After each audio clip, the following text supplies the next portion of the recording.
بسم اللہ الرحمن الرحیم۔ السلام علیکم دوستو بہت دنوں کی بات ہے، کسی ایک جگہ ایک غریب آدمی ایک ٹوٹے پھوٹے مکان میں رہتا تھا۔ وہ مکان اتنا پوشیدہ ہو چکا تھا کہ ایک دن اچانک زمین پر آ رہا۔ اس غریب آدمی کو ایک نیا مکان بنوانے کی فکر لاحق ہوئی۔ بال بچوں کا پیٹ کاٹ کر وہ لوگوں سے قرض لے کر اس نے ایک نیا مکان بنوانا شروع کیا۔ دیواریں کھڑی ہو گئی، دروازے بن گئے، لیکن چھت بھرنے کے لیے غریب کے پاس پیسہ نہ بچا۔ چنانچہ اس نے چھت کی جگہ ٹاٹ بچھا کر اس کے اوپر مٹی ڈال دی اور اپنی بیوی بچوں سمیت نئے مکان میں جا کر رہنے لگا۔ اس نے سوچا کہ برسات شروع ہونے تک چھت ٹھیک کروا لوں گا۔ اس محلے میں ایک چور رہتا تھا۔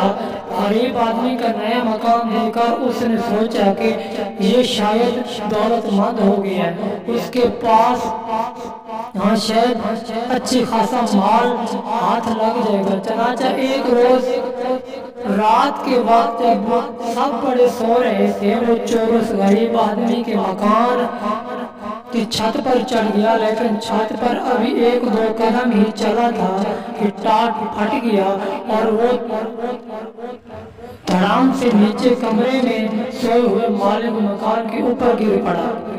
مالک مکان بڑبڑا کر اٹھ بیٹھا اور چور کو پکڑنے کی کوشش کرنے لگا، لیکن کمرے میں بہت گہرا اندھیرا چھایا ہوا تھا، جس سے فائدہ اٹھا کر چور بھاگ نکلا۔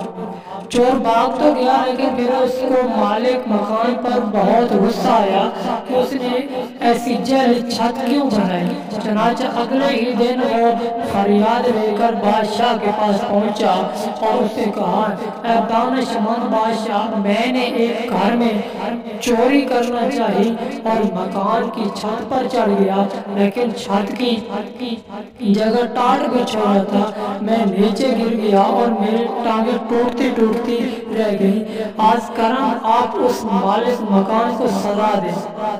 بادشاہ نے مالک مکان کو پکڑ بلوایا اور اس سے پوچھا، کیا یہ سچ ہے کہ یہ آدمی کل رات تمہاری چھت ٹوٹ جانے سے نیچے گر پڑا تھا؟ جی ہاں حضور، بالکل سچ ہے، مالک مکان نے جواب دیا۔ وہ تو کہے کہ یہ آدمی میرے اوپر گرا نہیں تو اس کی ٹانگیں ضرور ٹوٹ جاتی۔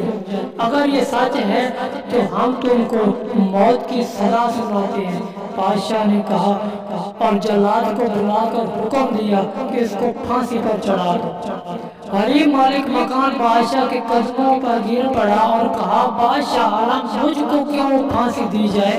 آخر سزا تو چور کو دی جانی چاہیے۔ چپ ہو جاؤ، بادشاہ گرجا، تمہیں مجھ کو نصیحت کرنے کی جرات کیسے ہوئی؟ غریب مالک مکان نے دیکھا کہ اس طرح بادشاہ سے انصاف کی کوئی امید نہیں کی جا سکتی۔ اس نے بادشاہ سے کہا، بادشاہ عالم، میرا کوئی قصور نہیں، ٹاٹ تو راج مزدور نے بچھایا ہے، قصور اس کا ہے، اس نے خراب ٹاٹ بچھایا ہے۔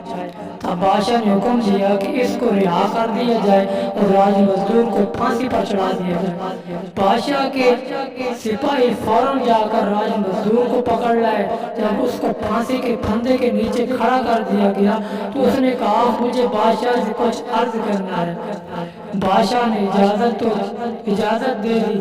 کہا، بادشاہ عالم، میرا کوئی قصور نہیں، سارا قصور اس آدمی کا ہے جس نے وہ ٹاٹ بنائے۔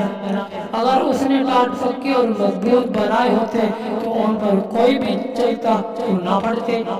بادشاہ کے حکم پر راج مزدور کو بھی چھوڑ دیا گیا اور ٹاٹ بنانے والے کو پکڑ کر لایا گیا۔ اس بادشاہ کے سامنے پیش کیا گیا تو بادشاہ نے اس سے پوچھا، کیا ٹاٹ تم نے بنائے تھے؟ جی ہاں حضور، میں نے ہی بنائے تھے، اس آدمی نے جواب دیا۔ تب تو سارا قصور تمہارا ہے، بادشاہ نے گرج کر کہا اور اس نے اسے پھانسی پر چڑھانے کا حکم دے دیا۔ بادشاہ سلامت، میں نے آپ سے کچھ ضروری بات عرض کرنا چاہتا ہوں۔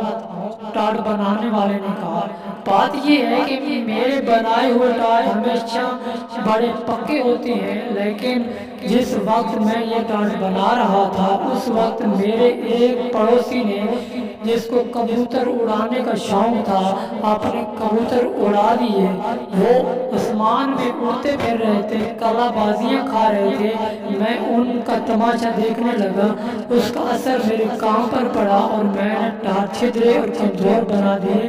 قصور میرا نہیں بلکہ اس کبوتر باز کا ہے۔ بادشاہ نے